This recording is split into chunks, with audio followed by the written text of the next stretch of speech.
kami. O, Nak, Lily, kamusta ang school? Okay lang po, ma. Nag-quiz po kami kanina. Naka-perfect po ako. Oh, that's great. Buti ka pa maasahan sa school. Di tulad ng isa dyan. Ikaw, Emily, kamusta ka? Nag-aaral naman po ako na maayos na. Siguraduhin mo lang, ha? At baka masayang lang pinapaaral ko sa'yo. Dagdag ka pa sa gastusin. Buti pa dito ka na lang sa bahay. Kung ganyan din naman ang inaatupag mo. Ma, tama na po. May stress na po kayo niyan. Tara hindi. Bakit lagi na rin sa akin si Mama? Porque ba hindi kita kasi talino? Kasing ganda? Diba? Sabi ko nga sa'yo, i-balance mo yung paglalaro mo at studies mo. No-balance ko naman eh. Hindi lang niya na-appreciate.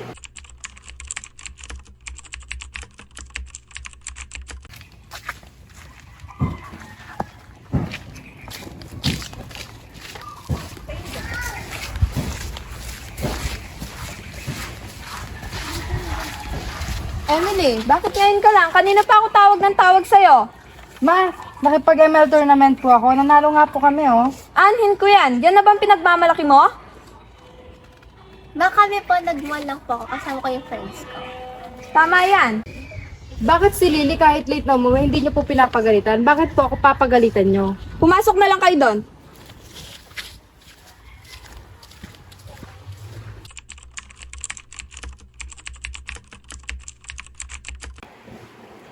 Puro na lang Lily, Lily, Lily. Paano naman ako?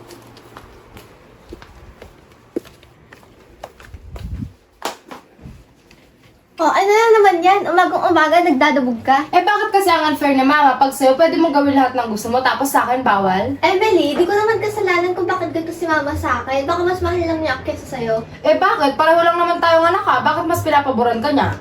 Eh, mas favorite niya ako. Ampun ka kasi. Ano sabi mo? Bawiin mo yan, Lily. Hindi totoo yan. Totoo naman, ampun ka. Hindi totoo yan! Aray!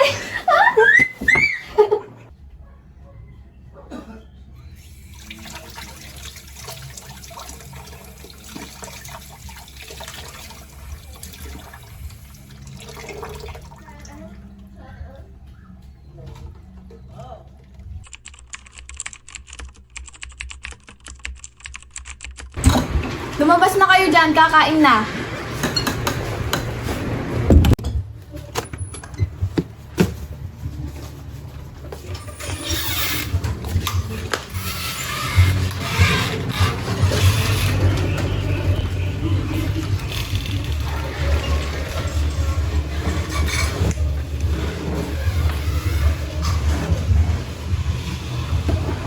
Sakit ng ilong ko, tsaka bakit nahihirapan akong huminga? At di ko na amoy yung ulam namin.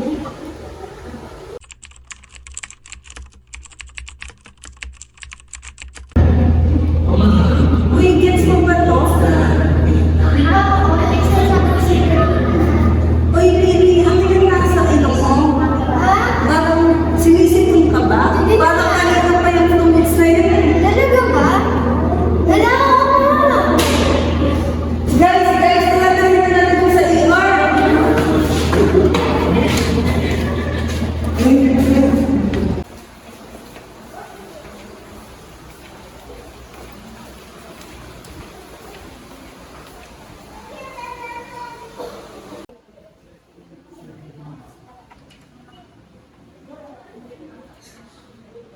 Ano po nangyari sa pasyente?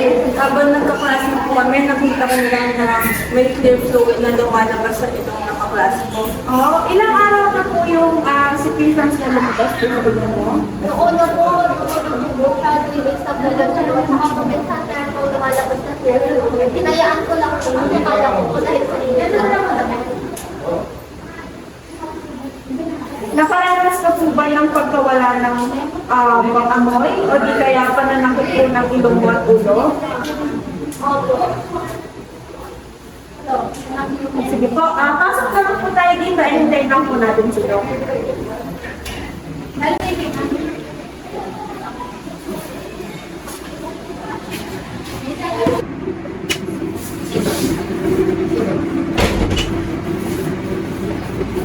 Morning, Doc.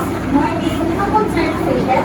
Bali, Doc, makakaranas po ng clear fluid discharge for 3 days, experiencing mild bleeding, localized headaches, and yung concern din po is wala po siyang Geneva Rescue.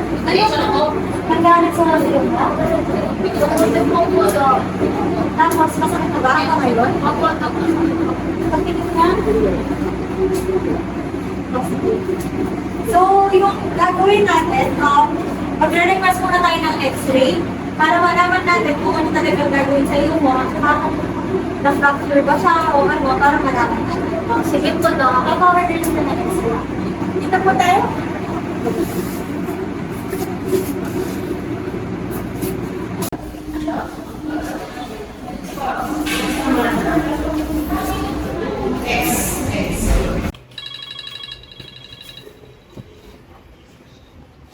Hello? Sino to?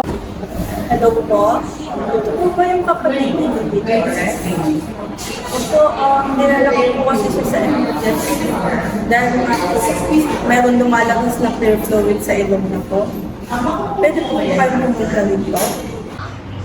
Sige po, sige. Papunta na po ako. Okay po, salamat po.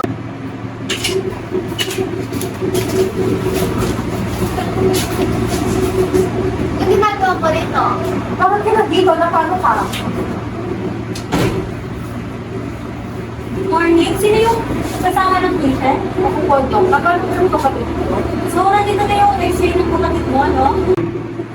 So, dumating na yung x-ray results ng kapatid mo, no? So, based din ang nakikita mo, merong balik and meron siyang type 1 nasal fracture. Ang nag-cause nito, aksidente man siya or tinamaan yung ilong niya. Then, buti na lang, agad itong naagapan dahil ito yung naging cause ng pagsakit at pagtuloy ng ilong niya. And ngayon naman, magpa-follow-up test na lang tayo kung anong dapat gawin sa ilong niya. And then, kapag sumakit naman yung ilong mo, nakaprescribe na ako ng pain reliever na pwede mong ilong. And then, ngayon naman, siskahin ni nurse, ano naman pwede kang gawin sa bahay kapag sakaling tutulog pa ulit ito. Okay? Sige po, Dok. Thank you po. Pwede na po kayo sa akin. Thank you. Okay, ma'am. So, kung sakaling po sasakit pa po yung ilong niya, maaaring po tayong maglagay ng ice pack para po nakatulong ito sa pagpupa ng pamamagat ng ilong niya. Kung sakali naman po mayroong mga tumigas na dugo, maaari po tayong magbandaw ng bibig niya or kaya ipag-gargle natin siya para po maalis yung mga nabubuo sa lalamunan niya. Gaya po na sabi ni Doc, kung sakali po sasakit pa yung ilong niya, magre-reseta na lang po ng ibuprofen para po inumin yung pagbubuo. Thank you po. Thank you.